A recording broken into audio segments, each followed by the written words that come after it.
Capítulo 13 da parte 3. A Mãe da Necessidade.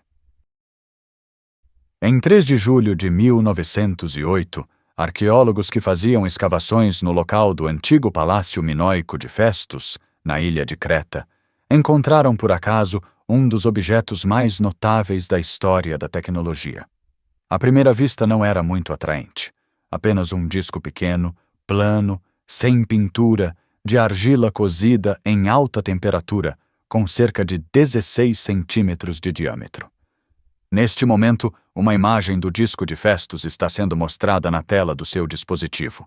Um exame mais atento revelou que cada lado estava coberto com coisas escritas sobre uma linha em espiral que seguia no sentido horário, formando 5 espirais da borda para o centro.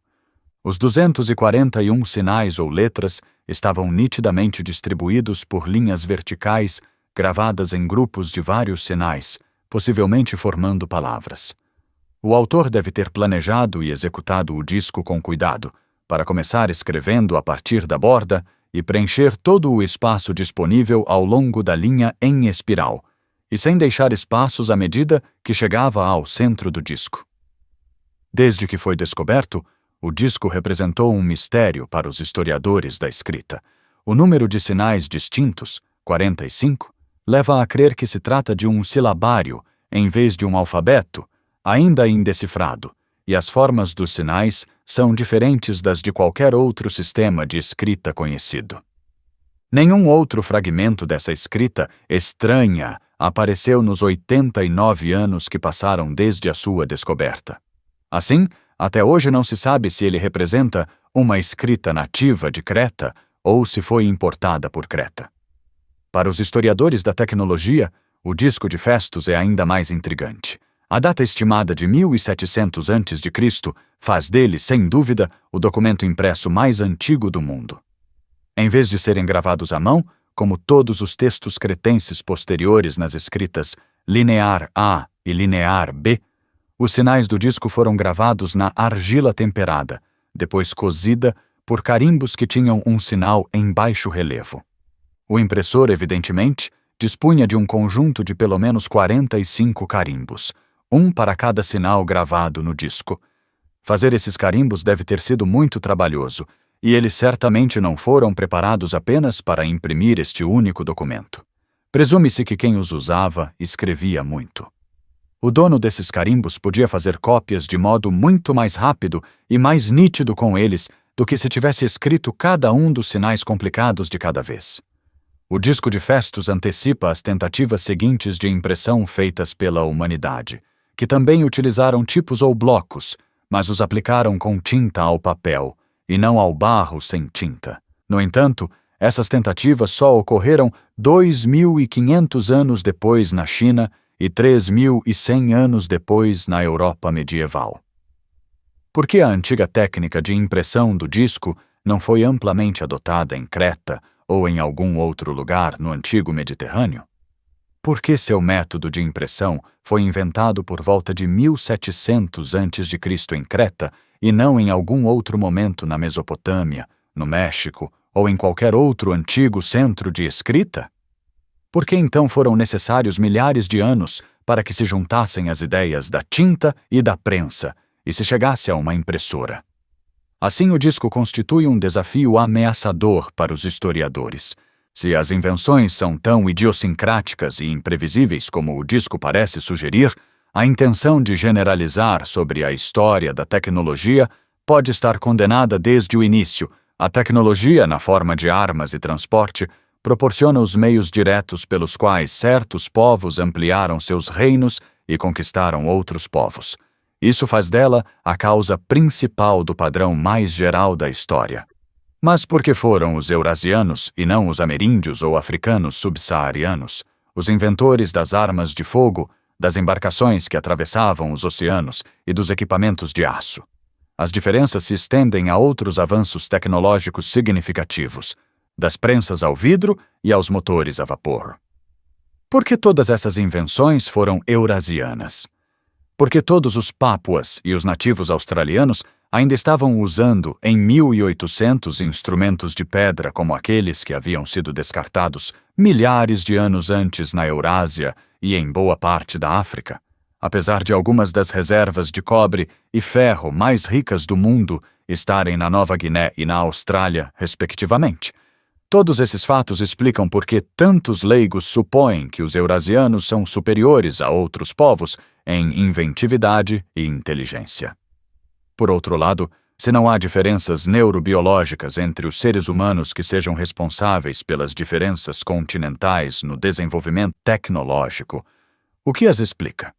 Uma visão alternativa repousa na teoria heróica da invenção. Os avanços tecnológicos parecem vir, de modo desproporcional, de alguns gênios muito especiais, como Johannes Gutenberg, James Watt, Thomas Edison e os irmãos Wright. Eles eram europeus ou descendentes de emigrantes europeus na América. Eram o caso de Arquimedes e de outros gênios raros dos tempos antigos. Será que gênios assim poderiam também ter nascido na Tasmânia ou na Namíbia?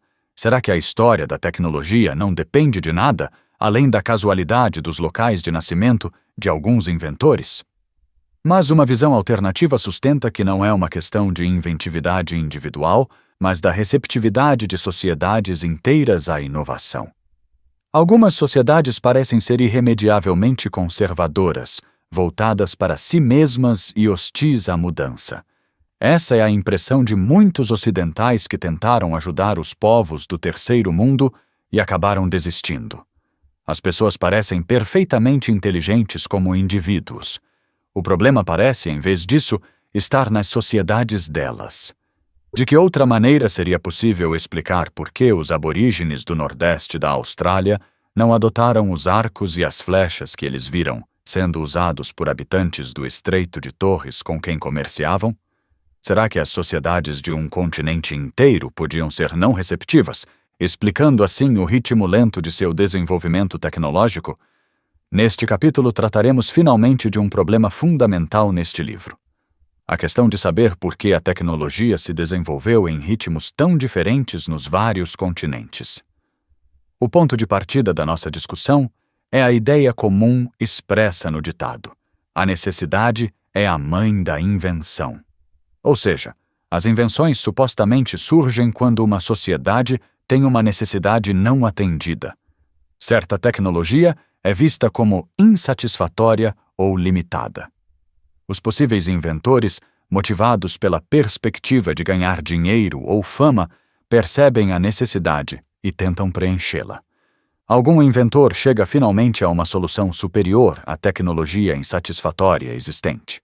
A sociedade adota a solução se ela for compatível com seus valores e com outras tecnologias.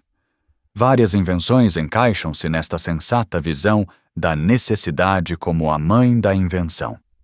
Em 1942, no meio da Segunda Guerra Mundial, o governo americano criou o Projeto Manhattan com o objetivo explícito de desenvolver a tecnologia necessária para construir uma bomba atômica antes que a Alemanha nazista o fizesse. Em 3 anos, o projeto atingiu seu objetivo, a um custo de $2 bilhões, equivalentes hoje a mais de $20 bilhões.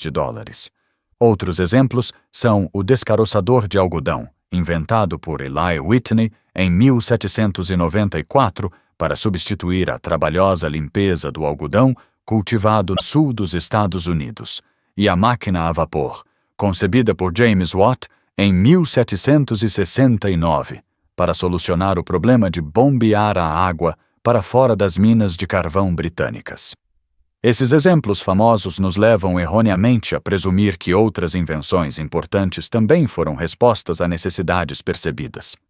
De fato, muitas invenções, ou a maioria delas, foram concebidas por pessoas motivadas pela curiosidade ou, na falta de qualquer demanda inicial para o produto que tinham em mente, pelo prazer de experimentar. Depois de criado o dispositivo, o inventor precisava achar uma aplicação para ele.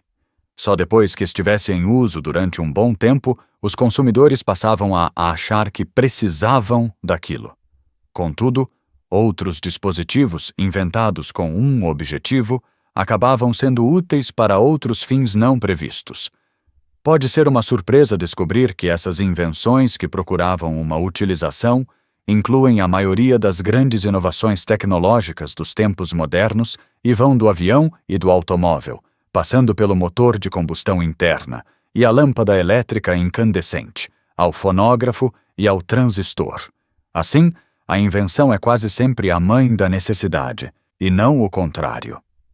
Um bom exemplo é a história do fonógrafo de Thomas Edison, a criação mais original do maior inventor dos tempos modernos. Quando Edison construiu seu primeiro fonógrafo em 1877, publicou um artigo sugerindo 10 utilizações possíveis para sua invenção. Entre elas estavam preservar as últimas palavras de pessoas no leito de morte, gravar livros para deficientes visuais ouvirem, informar a hora e ensinar ortografia. A reprodução de música não estava entre as maiores prioridades da lista de Edison. Alguns anos depois, ele disse a seu assistente que sua invenção não tinha nenhum valor comercial. Poucos anos depois, Edison mudou de ideia e passou a vender fonógrafos, mas para serem usados como máquinas para ditar textos em escritórios. Quando outros empresários criaram as vitrolas automáticas ao fazerem com que um fonógrafo tocasse música popular quando caía uma moeda, Edison fez objeções a este aviltamento, que parecia depreciar a utilização séria de sua invenção. Só depois de aproximadamente 20 anos, Edison admitiu com relutância que a principal utilidade de seu fonógrafo era gravar e tocar música. O veículo motorizado é outra invenção cujas utilidades parecem óbvias hoje. Entretanto, ele não foi inventado para atender a uma demanda. Quando Nicholas Otto construiu a primeira máquina a gás, em 1866, os cavalos já supriam as necessidades de transporte terrestre há quase 6.000 anos, complementados cada vez mais por trens movidos a vapor durante várias décadas. Não havia escassez de cavalos nem insatisfação com as ferrovias. Por ser fraca, pesada e ter mais de 2 metros de altura, a máquina de Otto não era mais aceitável que os cavalos. Só depois de 1885, os motores foram aperfeiçoados, levando Gottfried Daimler a instalar um motor numa bicicleta e criar a primeira motocicleta a gasolina. Ele esperou até 1896 para construir o primeiro caminhão. Em 1905, os veículos motorizados ainda eram brinquedos para ricos, caros e pouco confiáveis. O povo continuou muito satisfeito com os cavalos e as ferrovias até a Primeira Guerra Mundial, quando o exército concluiu que realmente precisava de caminhões. O intensivo lobby pós-guerra dos fabricantes de caminhão e dos exércitos finalmente convenceu o público de sua própria necessidade e acabou permitindo que os caminhões começassem a suplantar as carroças puxadas a cavalo nos países industrializados. Mesmo nas maiores cidades americanas, a mudança completa levou 50 anos. Os inventores quase sempre têm que persistir durante muito tempo em seu invento quando não há demanda pública, porque os primeiros modelos apresentam um desempenho fraco demais para serem úteis. As primeiras máquinas fotográficas, máquinas de escrever e os aparelhos de televisão eram tão terríveis quanto a medonha máquina a gás de 2 metros de Otto. Isso torna difícil para um inventor prever se seu horrível protótipo poderá, afinal, encontrar uma aplicação e assim garantir mais tempo e dinheiro para aperfeiçoá-lo. Todos os anos, os Estados Unidos emitem cerca de 70.000 patentes, das quais poucas chegam à fase de produção comercial. Para cada grande invenção que acabou encontrando um uso, há inúmeras outras que não conseguiram. Até mesmo as invenções que atendem à necessidade para a qual foram projetadas inicialmente podem vir a ser mais valiosas para outras necessidades imprevistas. Embora James Watt tivesse projetado a máquina a vapor para bombear água para fora das minas, pouco depois, a invenção estava fornecendo energia para as fábricas de algodão. Depois, com lucro muito maior, impulsionando locomotivas e barcos. Portanto, a visão sensata da invenção, que serviu como nosso ponto de partida, inverte os papéis habituais de invenção e necessidade. Ela também exagera a importância dos gênios, como Watt e Edison. Essa teoria heróica da invenção, como se denomina, é incentivada pela lei de patentes, porque o candidato a uma patente tem que provar a qualidade inovadora de sua invenção. Os inventores, assim, têm um incentivo financeiro para denegrir ou ignorar o trabalho anterior. Da perspectiva de um advogado de patentes, a invenção ideal é aquela que surge sem precursores, como a deusa Atena, que nasceu completamente formada da cabeça de Zeus. Na realidade, até mesmo nas invenções modernas mais famosas e aparentemente decisivas, precursores negligenciados estão escondidos por trás da seca afirmação de que X inventou Y. Por exemplo, contam-nos que James Watt inventou a máquina a vapor em 1769, supostamente inspirado pelo vapor do bico de uma chaleira. Infelizmente para essa ficção esplêndida, Watt na verdade teve a ideia de seu motor a vapor enquanto consertava um modelo da máquina a vapor de Thomas Newcomen, concebida 57 anos antes, e a partir da qual mais de 100 haviam sido fabricadas na Inglaterra nessa época. A máquina de Newcomen, por sua vez, tinha como modelo a máquina a vapor que o inglês Thomas Savery patenteou em 1698, que era baseada na máquina a vapor que o francês Denis Papin idealizou, mas não construiu, por volta de 1680, que por sua vez se baseava nas ideias do cientista holandês Christian Huygens e outros. Com isso, não queremos negar que Watt tenha aperfeiçoado bastante a máquina de Newcomen, incorporando um condensador separado e um cilindro de ação dupla, assim como Newcomen aperfeiçoara o invento de Savery. Histórias parecidas podem ser contadas sobre todas as invenções modernas que estejam convenientemente documentadas. O herói a quem geralmente se acredita a invenção seguiu os passos de inventores precursores cujos objetivos eram semelhantes e que já haviam desenvolvido projetos e criado modelos que funcionavam. Ou, como no caso da máquina a vapor de Newcomen, modelos comercialmente bem-sucedidos. A famosa invenção da lâmpada incandescente de Edison, na noite de 21 de outubro de 1879, era um aperfeiçoamento de muitas outras lâmpadas incandescentes patenteadas por outros inventores entre 1841 e 1878. Do mesmo modo, o avião tripulado dos irmãos Wright fora precedido pelos planadores de Otto Lilienthal e a máquina voadora não tripulada de Samuel Langley. O telégrafo de Samuel Morse foi precedido pelos de Joseph Henry, William Cooke e Charles Wheatstone, e o descaroçador de algodão de Eli Whittlesey, para limpar o algodão de fibras curtas, produzido internamente, era um aperfeiçoamento de outras máquinas usadas para descaroça. Algodão de fibras longas, Sea Island, durante milhares de anos. Nada disso nega os grandes aperfeiçoamentos introduzidos por Watt, Edison, os irmãos Wright, Morse e Whitney, que assim ampliaram ou inauguraram o sucesso comercial. A forma do invento finalmente adotado poderia ter sido um pouco diferente sem a contribuição do inventor reconhecido. Mas a questão, para o objetivo deste livro, é se o padrão geral da história mundial teria sido alterado significativamente se algum gênio inventor não tivesse nascido em determinado lugar e em determinado momento. A resposta é clara: nunca houve essa pessoa. Todos os inventores famosos reconhecidos tiveram precursores e sucessores capazes e fizeram os aperfeiçoamentos numa época em que a sociedade estava em condições de usar o produto deles.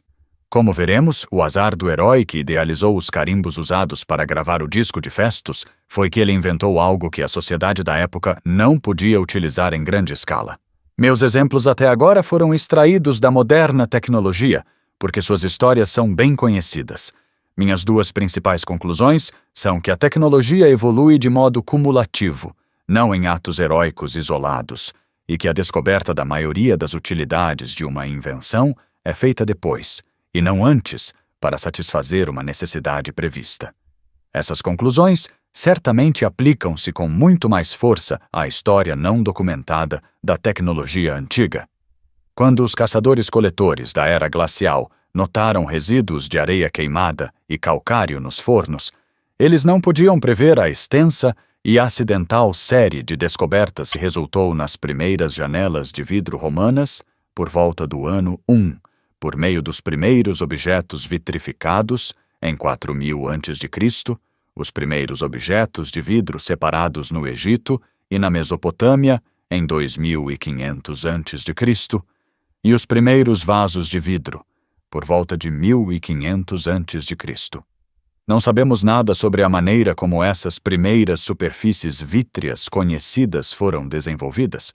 Contudo, podemos deduzir os métodos de invenção pré-histórica observando os povos tecnologicamente primitivos hoje, como os papuas com quem trabalho. Já mencionei o conhecimento que eles têm a respeito de centenas de espécies de plantas e animais locais e a comestibilidade de cada espécie, o valor medicinal e outros usos de cada uma. Os papuas também me falaram dos vários tipos de rocha de seu ambiente e da dureza, cor, comportamento delas quando são quebradas ou lascadas e sua utilização. Todo esse conhecimento é adquirido por meio da observação e do método de tentativa e erro. Vejo esse processo inventivo ocorrendo sempre que levo papuas para trabalhar comigo em uma região distante de suas casas. Eles apanham constantemente coisas desconhecidas na floresta, as manuseiam e de vez em quando as consideram suficientemente úteis para levar para casa. Vejo o mesmo processo quando estou deixando uma área de acampamento, e os nativos vêm catar o que fica. Brincam com os objetos deixados ali e tentam imaginar se poderiam ser úteis na sociedade da Nova Guiné. As latinhas descartadas são fáceis. Elas acabam sendo reutilizadas como recipientes de alguma coisa. Outros objetos são experimentados para fins muito diferentes dos originais. Que tal aquele lápis amarelo número 2 como um adorno, enfiado num lóbulo de orelha ou num septo nasal furado? E será que aquele caco de vidro é suficientemente afiado e resistente para ser usado como faca? Eureka!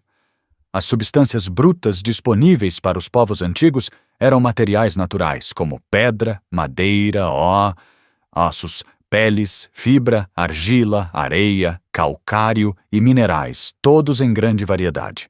A partir desses materiais, os povos foram aos poucos aprendendo a explorar tipos específicos de pedra, madeira e ossos para fabricar ferramentas, a converter tipos específicos de argila em cerâmica e tijolos, a converter determinadas misturas de areia, calcário e outros pós em vidro, e a trabalhar em puros metais flexíveis disponíveis como cobre e ouro, depois a extrair metais de minérios e, finalmente, a trabalhar em metais duros como o bronze e o ferro.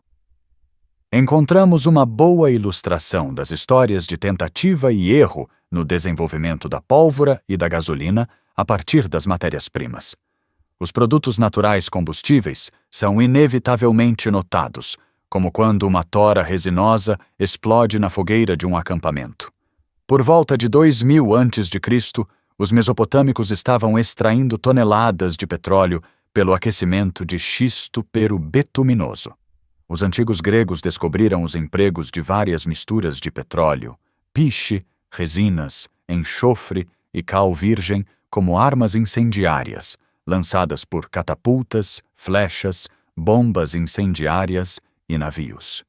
A técnica de destilação que os alquimistas islâmicos medievais desenvolveram para produzir álcool e perfumes também lhes permitiu destilar petróleo, decompondo-o em várias substâncias, algumas das quais eram incendiárias até mais potentes.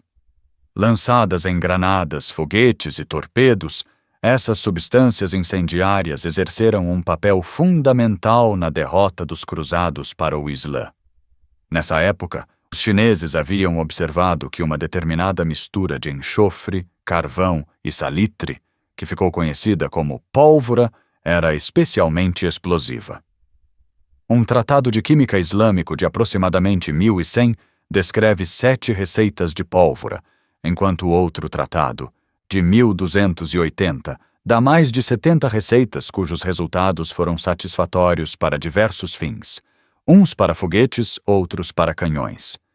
Quanto à destilação de petróleo pós-medieval, químicos do século XIX consideraram a fração destilada útil como combustível para a iluminação. Os químicos rejeitaram a fração mais volátil, a gasolina, considerando-a um lamentável resíduo do produto, até que se descobriu ser o combustível ideal para os motores de combustão interna.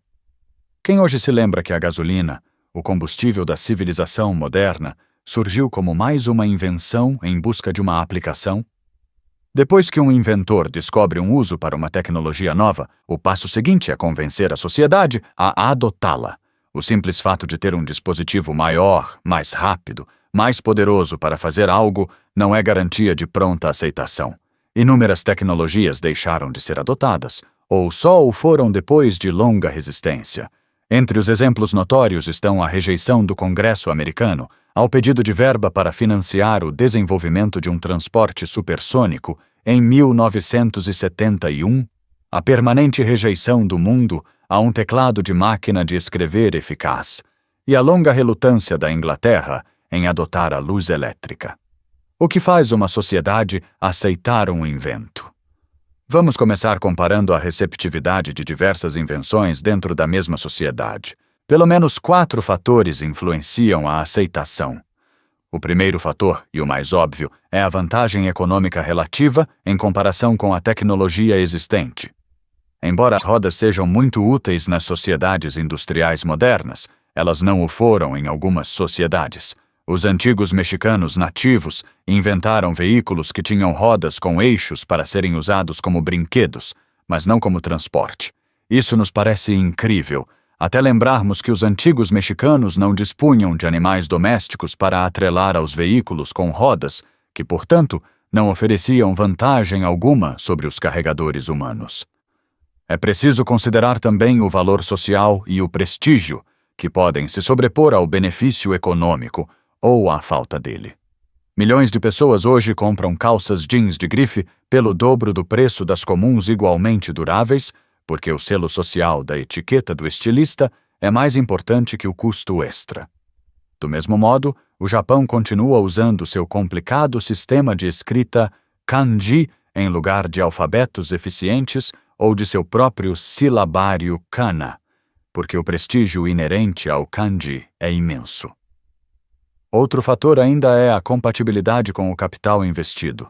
Este livro, como provavelmente todos os outros documentos digitados que você já leu, foi digitado em um teclado QWERTY, cujo nome foi extraído das 6 letras da esquerda para a direita da fileira superior do teclado. Por mais inacreditável que possa parecer, o layout desse teclado foi projetado em 1873 como uma proeza de anti-engenharia. Ele emprega uma série de truques perversos destinados a obrigar os datilógrafos a digitar o mais lentamente possível, como espalhar as letras mais comuns por todas as fileiras do teclado e concentrá-las no lado esquerdo, forçando as pessoas destras a usar a mão mais fraca. A explicação por trás dessas características aparentemente contraproducentes é que as máquinas de escrever de 1873 emperravam se as teclas adjacentes fossem tocadas numa sequência rápida, de modo que os fabricantes tinham que reduzir a velocidade dos datilógrafos. Quando os aperfeiçoamentos realizados nas máquinas de escrever eliminaram o problema do emperramento, experiências com um teclado mais eficiente, em 1932, mostraram que poderíamos dobrar nossa velocidade na datilografia e reduzir nosso esforço em 95%. Mas nessa época o teclado QWERTY já estava consolidado. O capital investido, representado por milhões de datilógrafos, professores de datilografia, fabricantes e vendedores de máquinas de escrever e de computadores, reprimiu todos os movimentos em prol de um teclado eficiente durante mais de 60 anos. Embora a história do teclado QWERTY possa parecer engraçada, muitos casos semelhantes envolveram consequências econômicas mais graves. Porque os japoneses dominam o mercado mundial de produtos eletrônicos transistorizados de consumo, a ponto de afetar o balanço de pagamento dos Estados Unidos com o Japão, embora os transistores tenham sido inventados e patenteados nos Estados Unidos? Porque a Sony comprou o direito de fabricar transistores da Western Electric numa época em que a indústria eletrônica de consumo americana estava fabricando válvulas em massa e relutava em competir com seus próprios produtos. Por que as cidades britânicas ainda usavam iluminação a gás em suas ruas na década de 1920, muito depois de as cidades americanas e alemãs já terem passado para a iluminação elétrica? Por que os governos municipais britânicos tinham investido pesadamente na iluminação a gás e impuseram regulamentos que atrapalharam o caminho das companhias de eletricidade? O último ponto a ser considerado sobre a aceitação de novas tecnologias é a facilidade com que as vantagens podem ser observadas. Em 1340, quando as armas de fogo ainda não haviam chegado à maior parte da Europa, os condes de Derby e de Salisbury, da Inglaterra, estavam presentes à Batalha de Tarifa, na Espanha, quando os árabes usaram canhões contra os espanhóis. Impressionados com o que viram, os condes mostraram os canhões ao exército inglês, que os adotou com entusiasmo e os utilizou 6 anos depois contra os soldados franceses na Batalha de Crécy. Assim, a roda, os jeans de grife e o teclado QWERTY ilustram as diversas razões pelas quais a mesma sociedade não aceita da mesma forma todas as invenções. Em contrapartida, a aceitação de um mesmo invento também varia muito entre sociedades contemporâneas. Costuma-se generalizar a afirmação de que as sociedades rurais do terceiro mundo são, supostamente, menos receptivas à inovação do que as sociedades industriais ocidentalizadas. Até mesmo no mundo industrializado, algumas áreas são muito mais receptivas que outras. Essas diferenças, se elas existissem em escala continental, poderiam explicar por que a tecnologia evoluiu mais rapidamente em alguns continentes que em outros. Por exemplo, se todas as sociedades aborígenes australianas fossem, por alguma razão, invariavelmente resistentes à mudança, isso poderia explicar a continuação do uso de instrumentos de pedra depois que as ferramentas de metal já haviam aparecido nos demais continentes. Como surgiram as diferenças de aceitação entre as sociedades? Um rol de pelo menos 14 fatores explicativos foi proposto por historiadores da tecnologia. Um deles é a expectativa de vida longa, que, em princípio, deveria dar aos prováveis inventores o tempo de vida necessário para acumular conhecimentos técnicos, como também paciência e segurança para aderir a longos programas de desenvolvimento que geram recompensas demoradas. Consequentemente, a maior expectativa de vida proporcionada pela medicina moderna pode ter contribuído para o ritmo recentemente acelerado das invenções. Os 5 fatores seguintes envolvem economia ou a organização da sociedade. 1. A disponibilidade de mão de obra escrava, nos tempos clássicos, supostamente desestimulava a inovação, enquanto salários altos ou escassez de mão de obra estimulam hoje a busca de soluções tecnológicas. Por exemplo, a perspectiva de mudanças nas políticas de imigração, que cortariam o suprimento de mão de obra mexicana sazonal e barata para as fazendas californianas, foi o incentivo imediato para o desenvolvimento de uma variedade de tomates na Califórnia que podiam ser colhidos por máquinas. 2. As patentes e outras leis de propriedade, que protegem os direitos de propriedade dos inventores, recompensam a inovação no Ocidente moderno, enquanto a falta dessa proteção desestimula a China moderna. 3. As sociedades industriais modernas oferecem amplas oportunidades para treinamento técnico, como fez o Islã medieval e o Zaire moderno não faz. Capitalismo moderno é, e a economia romana antiga não era, organizado de um modo que tornou potencialmente compensador investir capital no desenvolvimento tecnológico. 5. O forte individualismo da sociedade americana permite que inventores bem-sucedidos guardem seus ganhos para eles mesmos, ao passo que os fortes laços familiares na Nova Guiné asseguram que alguém que começa a ganhar dinheiro atrairá vários parentes que esperam morar com ele e ser alimentados e sustentados por ele. Outras 4 explicações sugeridas são mais ideológicas do que econômicas ou organizacionais. 1.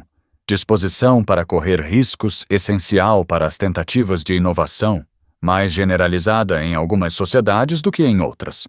2. Uma atitude científica é uma característica ímpar da sociedade europeia, pós-renascentista, que contribuiu enormemente para sua importância tecnológica atual.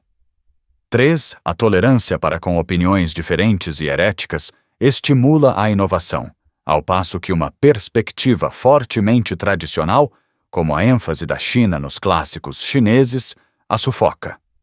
4. As religiões variam muito em sua relação com a inovação tecnológica. Alguns ramos do judaísmo e do cristianismo são especialmente compatíveis com ela, enquanto algumas divisões do islamismo, do hinduísmo e do brahmanismo podem ser incompatíveis.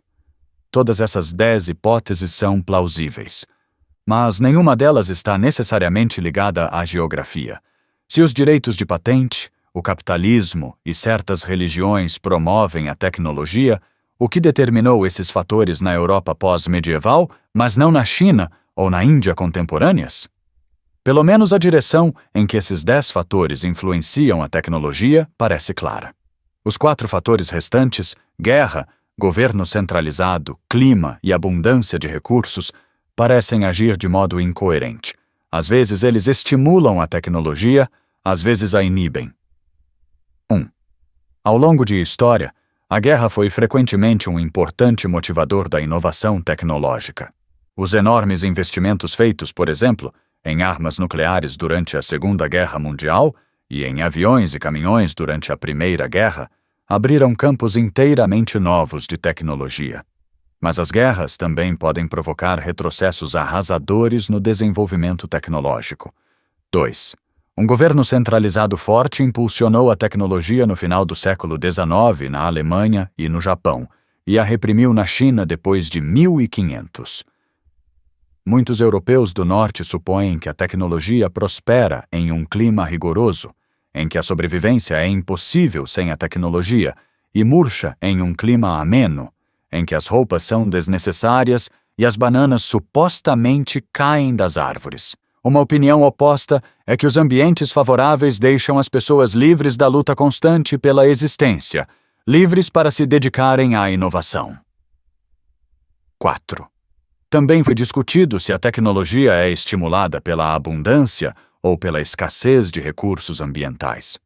A abundância de recursos pode estimular o desenvolvimento de invenções que utilizem esses recursos, como o moinho movido a água no chuvoso norte da Europa, com seus muitos rios, mas por que essa tecnologia não progrediu mais rapidamente na Nova Guiné, onde chove mais ainda? A destruição das florestas da Inglaterra foi apontada como motivo por trás de sua liderança inicial no desenvolvimento da tecnologia do carvão, mas por que o desmatamento não teve o mesmo efeito na China? Essa discussão não esgota a lista de motivos sugeridos para explicar por que as sociedades diferem na aceitação de uma nova tecnologia. Pior ainda, todas essas explicações aproximadas desviam-se da questão dos verdadeiros fatores por trás delas. Isto pode parecer um contratempo desestimulante em nossa tentativa de entender o curso da história, já que a tecnologia foi, sem dúvida, uma das forças mais impetuosas da história. No entanto, devo afirmar agora que a diversidade de fatores independentes que estão por trás da inovação tecnológica, na verdade, torna mais fácil, e não mais difícil, entender o padrão geral da história. Para o objetivo deste livro, a questão fundamental é saber se a lista desses fatores apresentou diferenças sistemáticas de continente para continente, conduzindo a diferenças continentais no desenvolvimento tecnológico. A maioria dos leigos e muitos historiadores supõem, expressa ou tacitamente, que a resposta seja sim. Por exemplo, acredita-se que os aborígenes australianos como grupo compartilhavam características ideológicas que influíram no seu atraso tecnológico. Eles eram, ou são, supostamente conservadores, vivendo num passado Dreamtime, a criação do mundo na mitologia dos aborígenes australianos, e não preocupados em melhorar o presente. Um importante historiador da África caracterizou os africanos como uma gente introspectiva e carente do ímpeto expansionista europeu. Mas todas essas afirmações estão baseadas em pura especulação. Nunca houve um estudo de várias sociedades em condições socioeconômicas semelhantes em cada um dos continentes, demonstrando diferenças ideológicas sistemáticas entre os povos dos dois continentes. O raciocínio habitual é antes cíclico. Por existirem diferenças tecnológicas, deduz-se a existência de diferenças ideológicas correspondentes. Na verdade, observei regularmente na Nova Guiné que as sociedades nativas diferem muito umas das outras em suas perspectivas predominantes. Assim como a Europa e a América industrializadas, a Nova Guiné tradicional tem sociedades conservadoras que resistem a novos métodos e vivem lado a lado com sociedades inovadoras que adotam seletivamente os novos métodos. O resultado, com a chegada da tecnologia ocidental, é que as sociedades mais empreendedoras estão explorando tecnologia ocidental agora para subjugar seus vizinhos conservadores. Por exemplo, quando os europeus chegaram às regiões montanhosas da Nova Guiné Oriental, na década de 1930, eles descobriram várias tribos da Idade da Pedra isoladas, das quais a tribo dos Chimbus mostrou-se especialmente agressiva quanto à adoção da tecnologia ocidental. Quando os Chimbus viram os colonos brancos plantando café, passaram a cultivar o café como uma cultura para ganhar dinheiro. Em 1964, conheci um Chimbu de 50 anos, analfabeto, vestido com uma tradicional saia de fibras e nascido em uma sociedade que ainda usava ferramentas de pedra, que enriqueceu plantando café, usou seus lucros para comprar uma serraria por $100.000 à vista e comprou uma frota de caminhões para transportar o café e a madeira para comercializar. Por outro lado, um povo vizinho com o qual trabalhei durante 8 anos, os Daribis, é especialmente conservador e sem interesse pela nova tecnologia. Quando o primeiro helicóptero aterrissou na área dos Daribis, eles o olharam rapidamente e voltaram para o que estavam fazendo. Os Chimbus teriam negociado para fretá-lo. Em consequência, Chimbus estão passando agora para a área dos Daribis, ocupando-a para plantar e obrigando os Daribis a trabalhar para eles. Em todos os outros continentes, certas sociedades nativas se mostraram muito receptivas. Adotaram de modo seletivo métodos e tecnologia estrangeiros e integrou-os com sucesso à sua própria sociedade. Na Nigéria, o povo Ibo tornou-se o equivalente empreendedor dos Chimbus da Nova Guiné. Hoje, a tribo de ameríndios mais numerosa nos Estados Unidos é a dos Navajos, que na época da chegada dos europeus era apenas uma das centenas de tribos. Mas os Navajos se mostraram especialmente flexíveis e capazes de lidar seletivamente com a inovação. Incorporaram os pigmentos ocidentais à sua tecelagem, tornaram-se prateiros e rancheiros e agora dirigem caminhões, embora continuem morando em suas habitações tradicionais. Entre os aborígenes australianos supostamente conservadores, também há sociedades receptivas. Em um extremo, os tasmanianos continuam usando ferramentas de pedra banidas milhares de anos antes na Europa e também substituídas na maior parte da Austrália. No extremo oposto, alguns grupos de pescadores aborígenes do sudeste da Austrália desenvolveram técnicas sofisticadas para controlar as populações de peixe, entre elas a construção de canais, barragens e armadilhas. Assim, o desenvolvimento e a aceitação das invenções variam muito de sociedade para sociedade no mesmo continente. Eles também variam com o passar do tempo dentro da mesma sociedade. Hoje em dia, as sociedades islâmicas do Oriente Médio são relativamente conservadoras e não estão na vanguarda da tecnologia. Mas o Islã medieval na mesma região era tecnologicamente avançado e aberto às inovações.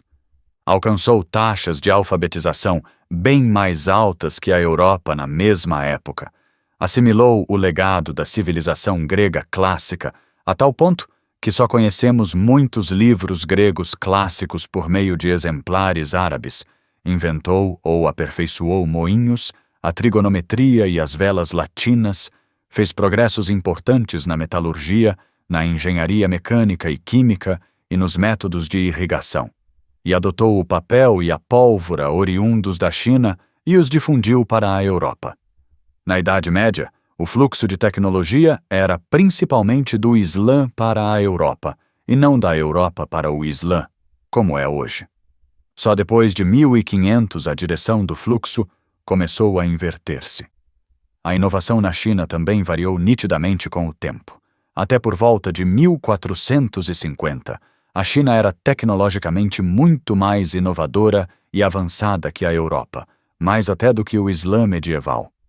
Na extensa lista de invenções chinesas estão incluídas comportas para fechamento de canais, ferro fundido, perfuração em profundidade, arreios eficientes para animais, pólvora, pipas de brinquedo, bússolas magnéticas, tipos móveis, papel, porcelana, impressão, com exceção do disco de festos, leme de popa e carrinhos de mão.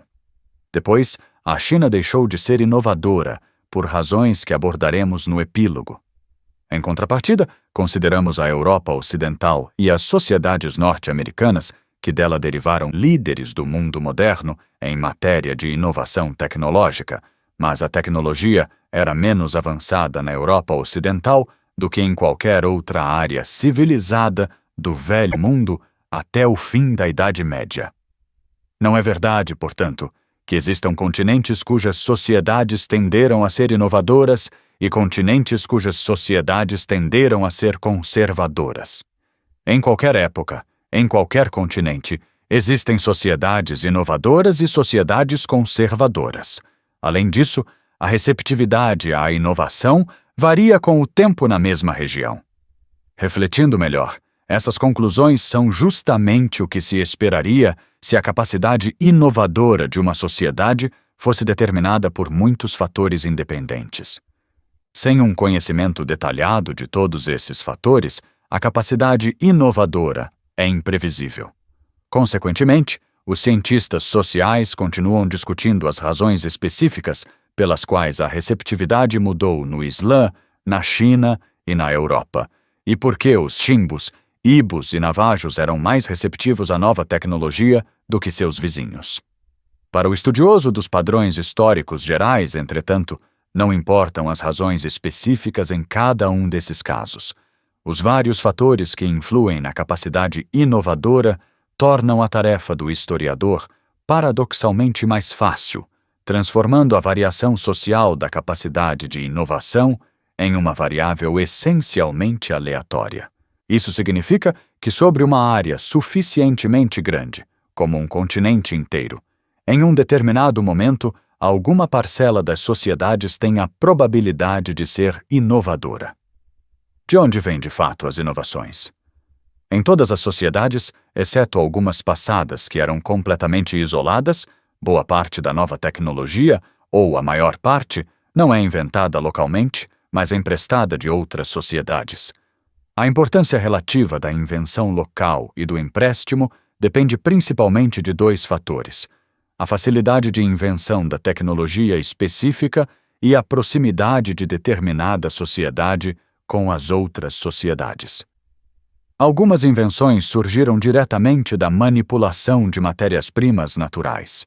Essas invenções se desenvolveram em muitas ocasiões independentes na história mundial, em lugares e momentos diferentes. Um exemplo, do qual já tratamos extensamente, é a domesticação de plantas, com pelo menos 9 origens independentes. Outro é a cerâmica, que pode ter surgido a partir de observações do comportamento da argila, um material natural muito comum, quando seca ou aquecida. A cerâmica apareceu há cerca de 14.000 anos no Japão, há uns 10.000 anos no Crescente Fértil e na China, e depois na Amazônia, na zona do Sahel, na África, no sudeste dos Estados Unidos e no México. A escrita é um exemplo de uma invenção bem mais difícil que não pressupõe a observação de substâncias naturais. Como vimos no capítulo 12, a escrita teve poucas origens independentes e o alfabeto aparentemente só surgiu uma vez na história mundial. Entre outras invenções difíceis estão a roda d'água, o moinho de rolos, a roda dentada, a bússola magnética, o moinho de vento e a câmara escura, todas concebidas apenas uma ou duas vezes no Velho Mundo e nunca no Novo Mundo. Essas invenções complexas eram normalmente obtidas por empréstimo, porque se difundiam com mais rapidez do que podiam ser inventadas de modo independente em outro lugar. Um exemplo claro é a roda, comprovada pela primeira vez por volta de 3400 a.C., perto do Mar Negro, e que depois reaparece nos séculos seguintes em grande parte da Europa e da Ásia. Todas essas antigas rodas do Velho Mundo têm um desenho peculiar. Um círculo de madeira sólido, construído a partir de 3 tábuas presas uma na outra, em vez de um aro com raios. Por outro lado, as rodas exclusivas das sociedades ameríndias, desenhadas nos vasos de cerâmica mexicanos, consistiam em uma única peça, levando a crer que se tratava de uma segunda invenção independente da roda, como era de se esperar de outra prova de isolamento do Novo Mundo em relação às civilizações do Velho Mundo. Ninguém acha que o mesmo desenho peculiar da roda do Velho Mundo apareceu várias vezes por acaso em muitos locais separados do Velho Mundo, num período de poucos séculos entre uma aparição e outra, depois de 7 milhões de anos de história humana sem rodas. Ao contrário, a utilidade da roda fez, certamente, com que ela se difundisse depressa para o leste e para o oeste no Velho Mundo. Entre outros exemplos de tecnologias complexas que se difundiram para o leste e para o oeste no Velho Mundo, a partir de uma única fonte asiática ocidental, estão as fechaduras de portas, as polias, o moinho de rolos, os cataventos e o alfabeto.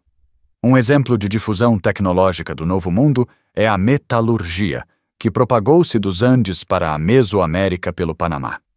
Quando uma invenção de ampla utilidade surge de repente em uma sociedade, ela tende a se difundir de 2 maneiras. Uma é quando outras sociedades veem ou ouvem falar da invenção, são receptivas a ela e a adotam. A segunda maneira é quando as sociedades que não conhecem o invento se veem em desvantagem em relação à sociedade inventora, e são subjugadas e substituídas se essa desvantagem for muito grande. Um exemplo simples é a disseminação dos mosquetes entre as tribos maores da Nova Zelândia. Uma tribo, Angapuri, adotou os mosquetes de comerciantes europeus por volta de 1818. Durante os 15 anos seguintes, a Nova Zelândia foi agitada pelas chamadas Guerras do Mosquete, à medida que as tribos sem mosquetes adquiriam estas armas ou eram dominadas pelas tribos armadas. Em consequência, a tecnologia do mosquete estava difundida por toda a Nova Zelândia em 1833. Todos os sobreviventes das tribos maores passaram a ter mosquetes. Quando sociedades adotam uma tecnologia nova da sociedade que a inventou, a difusão pode ocorrer em muitos contextos diferentes. Esses contextos incluem o comércio pacífico, como a difusão dos transistores dos Estados Unidos para o Japão em 1954. A espionagem, o contrabando de bichos da seda do sudeste da Ásia para o Oriente Médio em 552. A emigração, a difusão do vidro e das técnicas de fabricação de roupa franceses na Europa pelos 200.000 huguenotes expulsos da França em 1685, e a guerra. Um caso decisivo desta última foi a transferência de técnicas chinesas de fabricação de papel para o Islã, possibilitada quando o exército árabe derrotou o exército chinês na Batalha do Rio Talas, na Ásia Central, em 751, encontrou alguns artífices entre os prisioneiros de guerra e os levou para Samarcand com a intenção de montar uma fábrica de papel. No capítulo 12, vimos que a difusão cultural pode envolver esquemas detalhados ou apenas ideias vagas que estimulam a reinvenção dos detalhes. Embora o capítulo 12 tenha ilustrado essas alternativas no caso da difusão da escrita, elas também se aplicam à difusão de tecnologia. No parágrafo anterior, citei exemplos de cópia de esquemas detalhados, considerando que a transferência da técnica da porcelana chinesa para a Europa oferece um exemplo de uma difusão de ideia muito protelada. A porcelana, uma cerâmica translúcida e fina, foi inventada na China por volta do século VII. Quando começou a chegar à Europa pela Rota da Seda no século XIV, sem informação sobre como era fabricada, foi muito admirada, e muitas tentativas de imitá-la fracassaram. Só em 1707 o alquimista alemão Johann Böttger, depois de demoradas experiências com processos e com misturas de vários minerais e argila, encontrou a solução e iniciou a fabricação das hoje famosas porcelanas de Meissen. Experiências posteriores mais ou menos independentes na França e na Inglaterra resultaram nas porcelanas de Sèvres, Wedgwood e Spode. Desse modo, os oleiros europeus tiveram que reinventar os métodos chineses de fabricação por conta própria, mas foram estimulados a fazer isso, tendo diante deles os modelos do produto desejado. Dependendo da localização geográfica, as sociedades diferem na rapidez com que recebem a tecnologia de outras sociedades por meio da difusão. Os povos mais isolados da Terra na história recente eram os aborígenes tasmanianos, que viviam sem embarcações próprias para atravessar oceanos em uma ilha a cerca de 160 quilômetros da Austrália, que é, por sua vez, o continente mais isolado. Os tasmanianos não tiveram nenhum contato com outras sociedades durante 10.000 anos e não adquiriram nenhuma tecnologia diferente da que eles próprios criaram. Os australianos e papuas, separados do continente asiático pela cadeia de ilhas indonésias, só receberam uma gota das invenções da Ásia. As sociedades que tinham mais facilidade para receber invenções por meio da difusão eram aquelas localizadas nos principais continentes. Nessas sociedades, a tecnologia evoluía mais depressa, porque elas não só acumulavam suas próprias invenções, mas também as invenções de outras sociedades.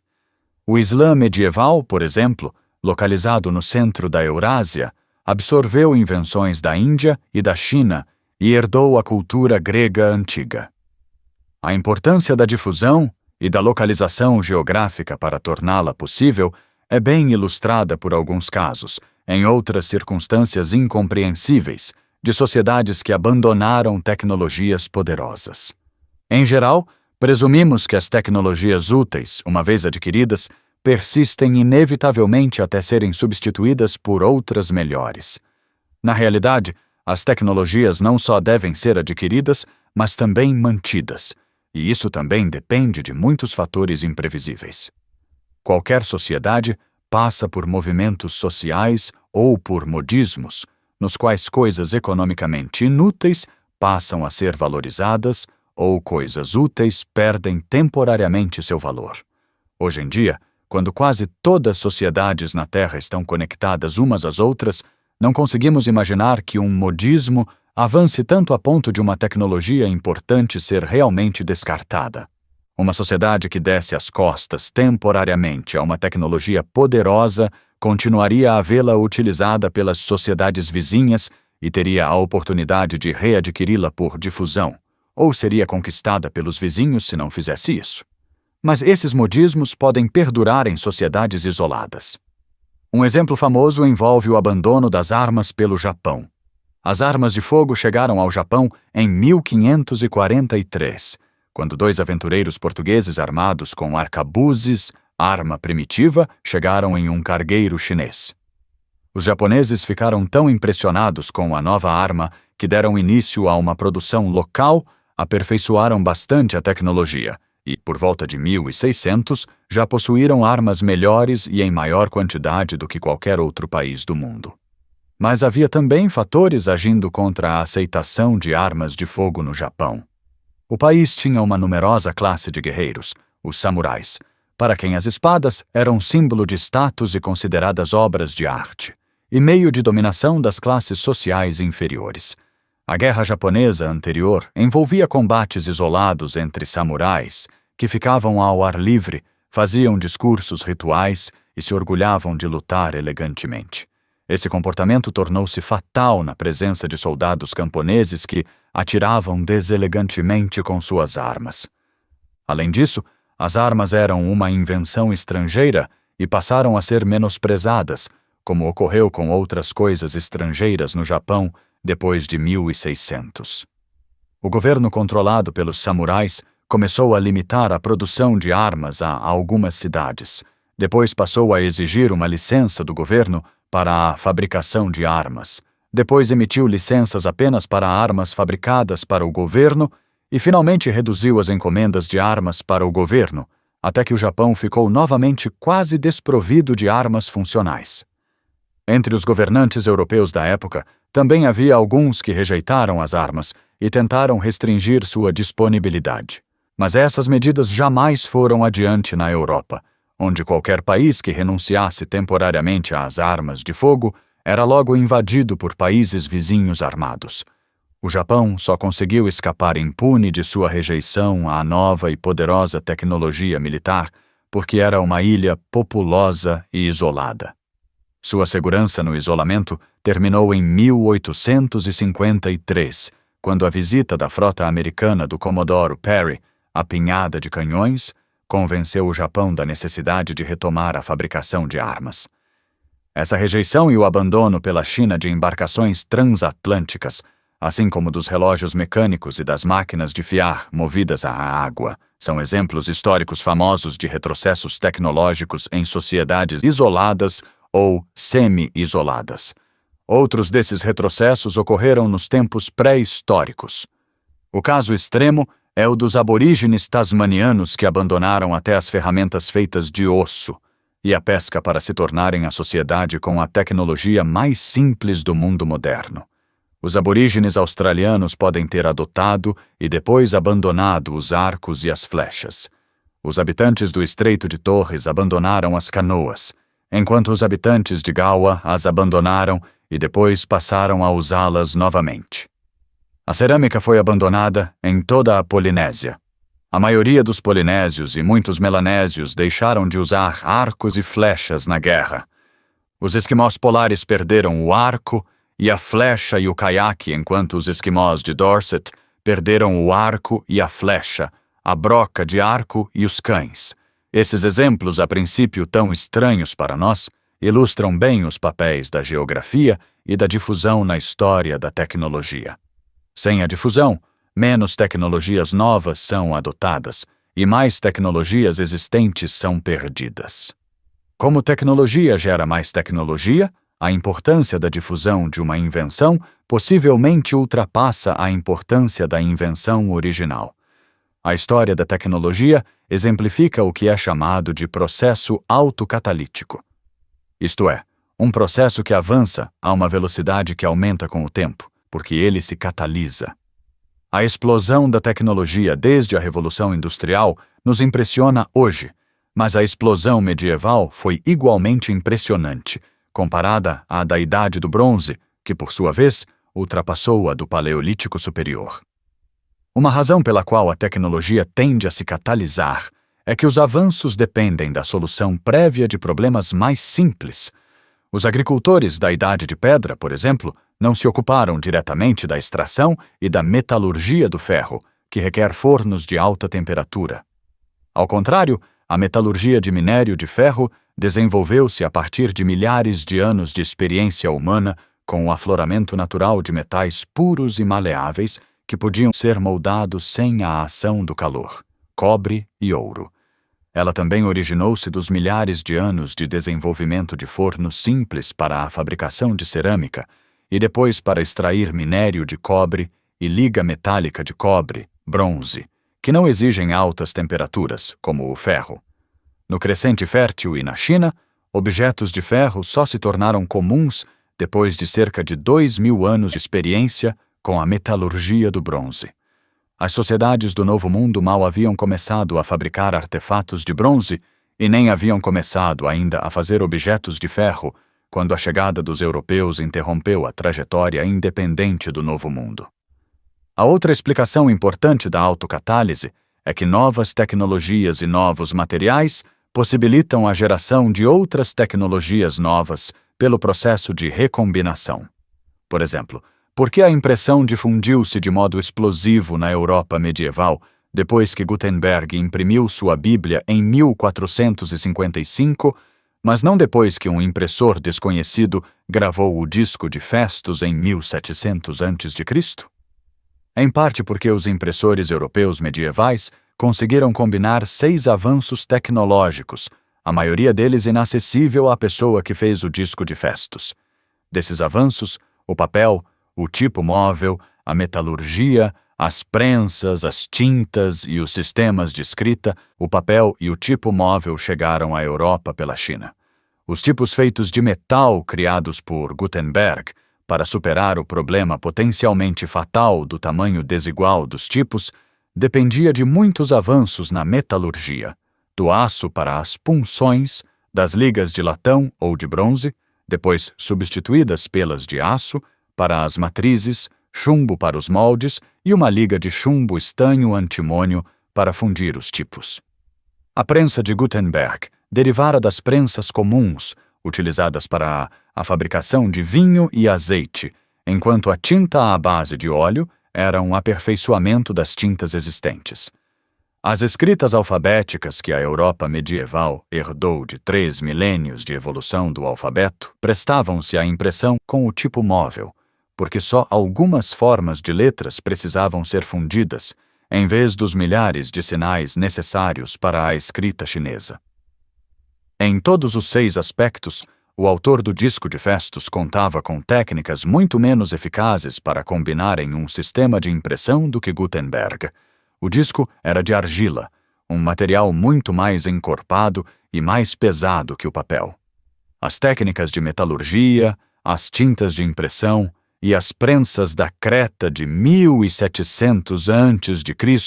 eram mais primitivas que as da Alemanha, de 1455, de modo que o disco teve que ser riscado à mão e não gravado por tipos móveis presos em uma armação de metal, marcados com tinta e comprimidos. O sistema de escrita era silábico, usava mais sinais e era mais complexo que o alfabeto romano utilizado por Gutenberg. Por isso, a técnica de impressão do Disco de Festus era muito mais tosca e tinha menos vantagens em relação à escrita feita à mão do que a prensa de Gutenberg. Além de todas essas desvantagens tecnológicas, o Disco de Festus foi gravado numa época em que o conhecimento da escrita era restrito a alguns poucos escribas dos palácios ou dos templos. Por isso havia pouca demanda para o belo produto do fabricante do disco e pouco incentivo para investir nas muitas punções manuais necessárias. Por outro lado, o potencial mercado de massa para a impressão na Europa medieval induziu muitos investidores a emprestar dinheiro a Gutenberg. A tecnologia humana evoluiu dos primeiros instrumentos de pedra, usados há 2.500.000 anos atrás, a impressora a laser de 1996, que substituiu minha já antiquada impressora a laser de 1992 e que foi usada para imprimir os originais deste livro. O ritmo do desenvolvimento era lentíssimo no início, quando milhares de anos se passavam sem uma mudança perceptível em nossos instrumentos de pedra e sem vestígios de artefatos feitos de outros materiais. Hoje, os avanços tecnológicos ocorrem tão depressa que são noticiados diariamente no jornal. Nesta longa história de desenvolvimento acelerado, 2 saltos especialmente importantes podem ser identificados. O primeiro, que ocorreu entre 100.000 e 50.000 anos atrás, talvez tenha sido possibilitado por mudanças genéticas em nossos corpos, isto é, pelo desenvolvimento da anatomia moderna que permitiu uma fala ou uma função cerebral modernas, ou ambas. Esse salto levou as ferramentas feitas de osso, as ferramentas de pedra para um fim específico e as combinações de ferramentas. O segundo salto resultou do fato de termos adotado um estilo de vida sedentário, o que ocorreu em momentos diferentes em partes diferentes do mundo, há 13.000 anos em algumas áreas, enquanto em outras nem começou. Em grande parte, esse fato estava ligado à nossa escolha da produção de alimentos que exigia que ficássemos perto de nossas lavouras, pomares e dos locais de armazenamento dos excedentes. A vida sedentária foi decisiva para a história da tecnologia, pois permitiu que as pessoas acumulassem bens não portáteis. Os caçadores-coletores nômades estão limitados à tecnologia que pode ser carregada. Se você se desloca com frequência e não dispõe de veículos ou animais de carga, limitará seus haveres a bebês, armas e um mínimo de outras coisas imprescindíveis e suficientemente pequenas para serem carregadas. Não se pode ficar carregando vasos de cerâmica e prensas a cada vez que se muda de acampamento. Essa dificuldade prática explica o intrigante aparecimento de algumas tecnologias, seguido de uma longa demora em sua evolução. Por exemplo, os mais antigos precursores confinados da cerâmica são estatuetas de barro cozido, feitas na região de Tchecoslováquia moderna há 27 mil anos, muito antes dos mais antigos vasos de barro cozido conhecidos, japoneses 14 mil anos atrás. A mesma área, na mesma época, apresentou o mais antigo vestígio de tecelagem, não confirmada até o aparecimento do cesto mais antigo, cerca de 13 mil anos atrás, e do tecido mais antigo, há cerca de 9 mil anos. Apesar desses primeiros passos, a cerâmica e a tecelagem só sobressaíram depois que as pessoas se tornaram sedentárias e, portanto, ficaram livres do problema de transportar vasos e teares. Além de permitir a vida sedentária e, consequentemente, a acumulação de bens, outra razão fez da produção de alimentos um passo decisivo na história da tecnologia.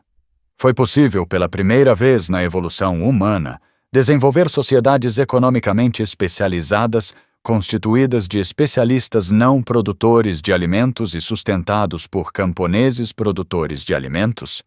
Mas já vimos na segunda parte deste livro que a produção de alimentos surgiu em momentos diferentes em continentes diferentes.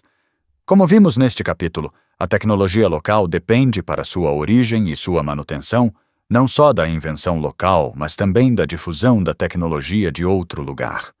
Essa foi a causa da evolução mais rápida da tecnologia em continentes com poucas barreiras geográficas e ecológicas que impedissem a difusão dentro desse mesmo continente ou em outros.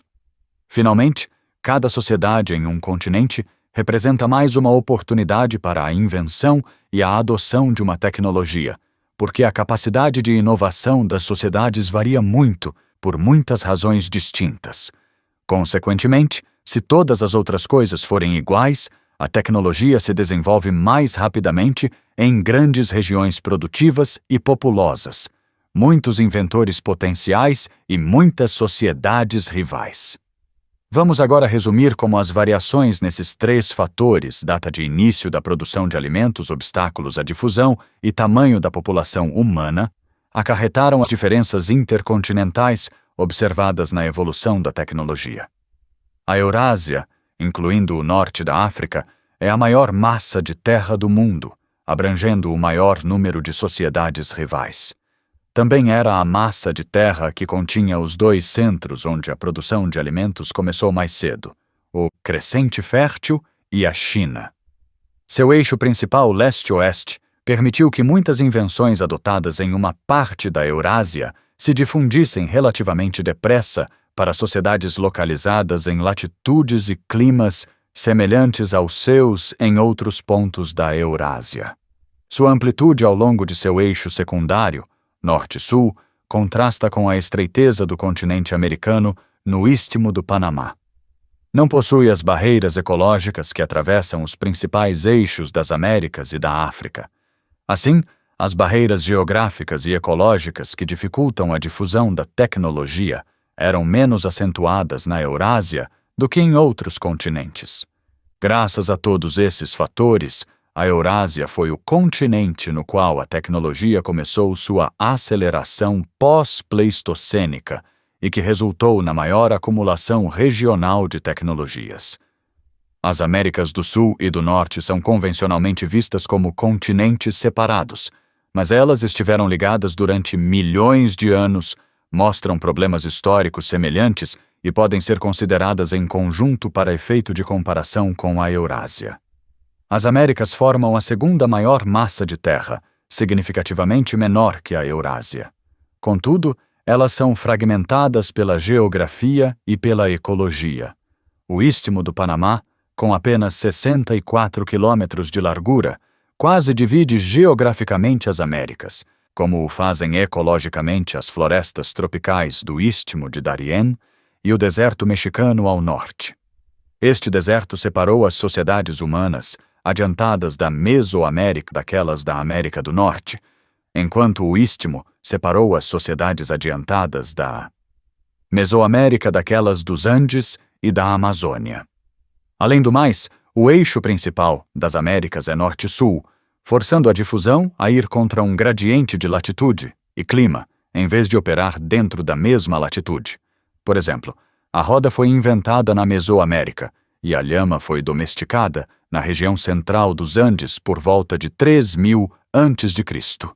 Mas 5.000 anos depois, o único animal de carga e as únicas rodas das Américas ainda não haviam se encontrado.